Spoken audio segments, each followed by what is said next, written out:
Halo guys, welcome back again. Oke, kita lanjut lagi BTTH atau Battletroops The Heaven.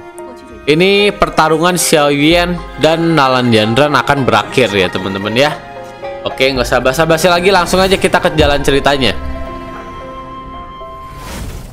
Mata Nalanjandran samar-samar mengandung beberapa emosi yang rumit. Dia menatap wajah pemuda yang tetap dingin. Dia perlahan-lahan menutup matanya saat lengannya menggantung ke bawah. Tubuhnya seperti mayat yang dikalahkan saat mengikuti angin, dengan lemah jatuh ke tanah. Nalanjandran adalah orang yang paling menonjol di antara generasi muda dari Mystical Sekte. Pada usia 13 tahun, dia menggumpal dan membentuk pusaran, berhasil maju ke Dose. Pada usia 16, dia naik ke Dosi. Pada usia 20, dia telah menjadi Dadosi. Dadosi yang berumur 20 tahun, meskipun orang tidak akan berani mengatakan bahwa kecepatan pelatihan semacam ini adalah yang paling luar biasa dalam bertahun-tahun, bahwa Mystical Sekte telah ada.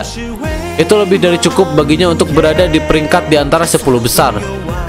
Namun, orang ini yang begitu luar biasa, sehingga banyak orang awam menghormatinya. Dari dalam hati mereka, sebenarnya telah kalah dari orang yang dikenal sebagai sampah, Clan Xiao. Ini tidak diragukan lagi, menyebabkan murid Mystical Sekte telah melihat Nalanjandran sebagai dewa perempuan di hati mereka, merasakan kekalahan yang sangat mendalam. Namun, ketika mereka mengingat kemajuan pelatihan Nalanjandran, beberapa orang tanpa sadar menghubungkan masalah ini dengan Xiao Yuan. Ketika orang-orang yang agak pintar ini mengusir perasaan keras di dalam hati mereka, 3 tahun lalu Xiao Yuan bahkan bukan Doze. Namun 3 tahun kemudian, kekuatannya sudah mencapai Nalanjandran yang diangkat ke kelas Dadosi. Dalam waktu 3 tahun, Xiao Yuan telah melewati kelas Doze dan Dosi, langsung naik melangkah ke tingkat Dadosi. Jika seseorang mengatakan bahwa kecepatan pelatihan Nalanjandran adalah sesuatu yang orang lain akan rasa hormat, maka Xiao Yuan mungkin akan menyebabkan orang menjadi takut kepadanya. Kedewasaan dan ketenangan yang diperlihatkan Xiao Yuan telah menyembunyikan usia sebenarnya. Ada banyak orang yang baru saja mencapai Dose pada usia ini. Namun orang ini yang dulunya adalah sampah dari klan Xiao sudah mulai secara resmi melangkah ke perjalanan untuk menjadi orang yang kuat. Dadosi yang berusia 17 tahun. Saat itu, pendiri Mystical Sekte, beberapa keajaiban yang pernah mengejutkan benua juga secara kebetulan mencapai kelas Dadosi pada usia ini. Ketika mereka mengingat semua ini, orang-orang berdiam, menelan air liur mereka, bertukar pandang satu sama lain, dan wajah mereka langsung dipenuhi dengan ketakutan dan keringat dingin. Tentu saja, kecepatan pelatihan Xiao Yuan terkait dengan bantuan yang diberikan Yao Lao padanya. Namun, jika Yao Lao tidak diam-diam menyerap doci dari Xiao Yuan saat itu, dan Xiao Yuan tidak perlu membuang waktu emas itu, siapa yang tahu apakah Xiao Yuan akan dapat mencapai kelas Dadosi pada waktu sebelumnya. Namun, jika Xiao Yuan tidak mengasah karakternya selama 3 tahun, ketika ia adalah orang yang tidak berguna, yang dapat menjamin bahwa Xiao Yuan akan dapat memiliki kekuatan mental yang bahkan menyebabkan banyak orang dari generasi yang lebih tua untuk mengagumi. Ekspresi Nalanji di pohon besar menjadi gelap. Tubuh lurusnya sedikit ditekuk saat dia menghela napas panjang. Ketika dia menghela napas, kepahitannya begitu kaya sehingga sulit untuk dijinakkan. Sesuatu yang sangat baik berakhir dalam situasi saat ini, di mana tidak ada kehilangan seorang cucu lelaki yang sangat hebat. Dia benar-benar kehilangan Xiao Yuan. Mendengar Nalanji menghela napas, Mu Chen dan yang lain di sampingnya dengan bijaksana saling melirik dan menggelengkan kepala mereka dengan senyum pahit. Kinerja Xiao Yuan sudah jauh melebihi harapan mereka. Orang kecil ini yang tampaknya telah berlatih sendiri, sebenarnya mampu mengalahkan Nalanjandran. Sungguh orang kecil yang luar biasa. Dia memang bukan orang yang sederhana. Diberi waktu, orang ini pasti akan menjadi seseorang yang hebat. Jia Xingtian menganggukkan kepalanya. Evaluasi samar-samar terhadapnya adalah sesuatu yang telah ia berikan kepada orang muda seperti itu pertama kalinya selama bertahun-tahun. Hai Bodong menatap ke langit dan hatinya menghela nafas lega. Karena dia tahu bahwa bagian paling berbahaya dari perjalanan mereka ke Mystic Cloud Sekte bukanlah pertarungan dengan Nalandjandran, tetapi dengan para tetua dari Mystic Cloud Sekte. Yungleng membanting dengan keras di atas meja batu di sisinya, membawa kemarahan dengan tangannya. Wajahnya yang penuh dengan amarah, dia tidak berharap bahwa Xiaoyan tidak akan memberi mereka wajah. Suara yang dia gunakan untuk mengingatkan yang terakhir tadi sebenarnya tidak berdampak apa-apa. Penatua pertama, apa yang harus kita lakukan selanjutnya? Nalandjandran sudah hilang, sudah dipastikan kalah. Wajah Yungleng berulang kali menjadi merah. Nalandjandran mewakili seluruh Mystic Cloud Sekte. Sekarang dia telah kalah di pertarungan. Tidak diragukan lagi akan merusak reputasi Mystic Cloud Sekte. Dengan pemimpin sekte mereka saat ini absen, dia sebagai penatua pertama secara alami perlu memikirkan semua cara untuk menyelamatkan reputasi yang telah mereka hilangkan.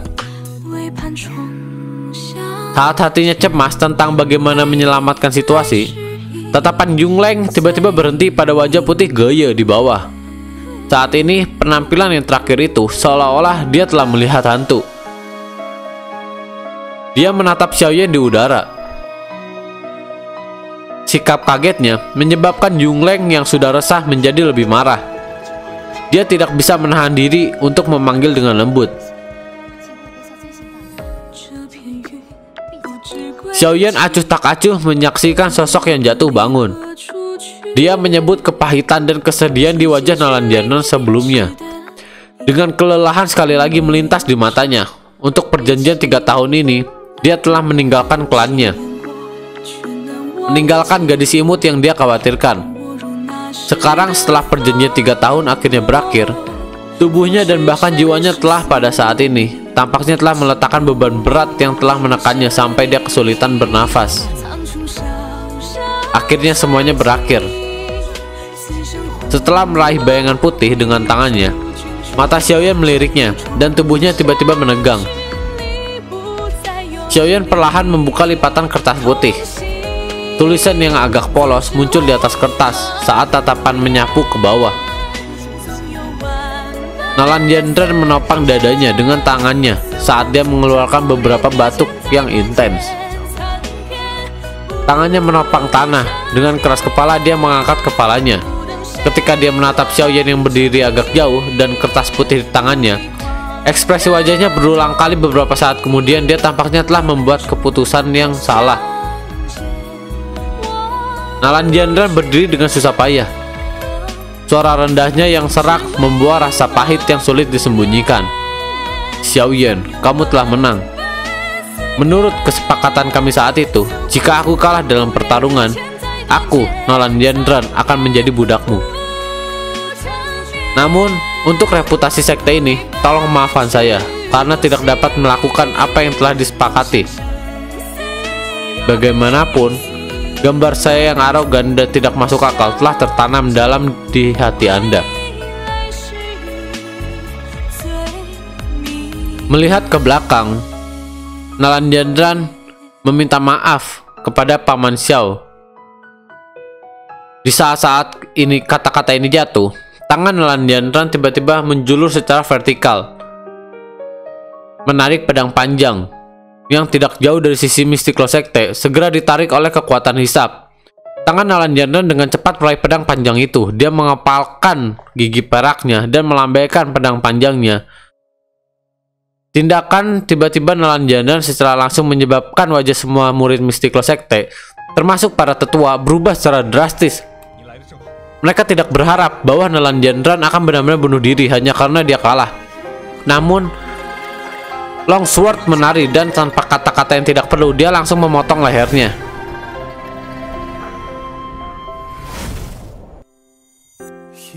Dan tiba-tiba Longsword terhenti. Nalandjandran tiba-tiba mengangkat kepalanya hanya untuk menemukan sepasang mata hitam pekat yang acuh tak acuh. Dan Xiaoyan pun berkata, "Aku tidak tertarik untuk menganggapmu sebagai budak. Karena itu, Anda tidak perlu melakukan hal-hal seperti itu untuk menjaga reputasi Mystic Cloud Sekte tetap utuh.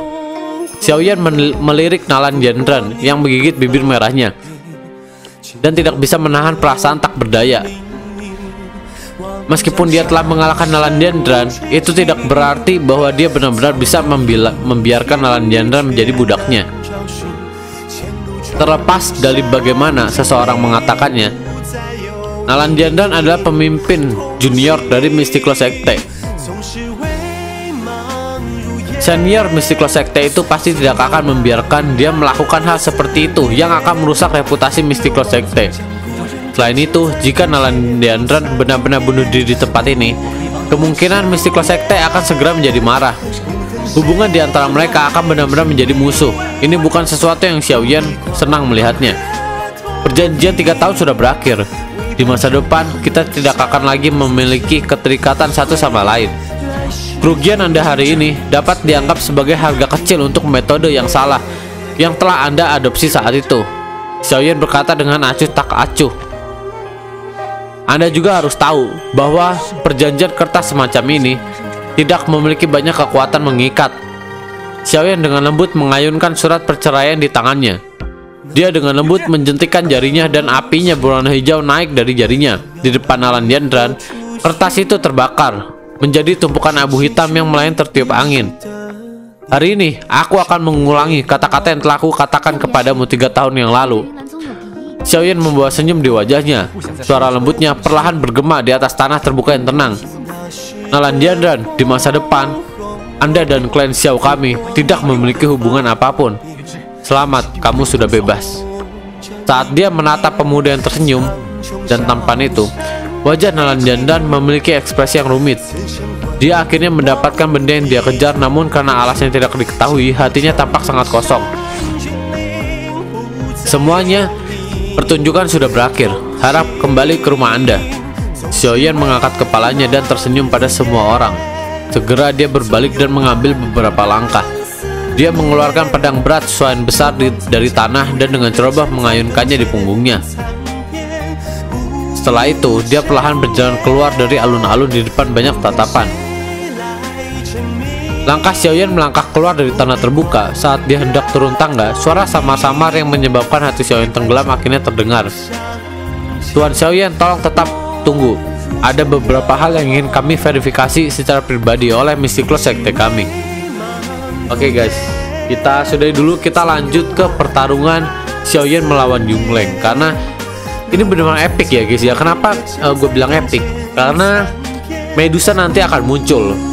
Dan bukan hanya Medusa doang yang akan muncul, tapi Yao Lao akan bangkit dari tidurnya. Oke, jadi tunggu aja guys. Oke, thank you sudah menonton. Goodbye.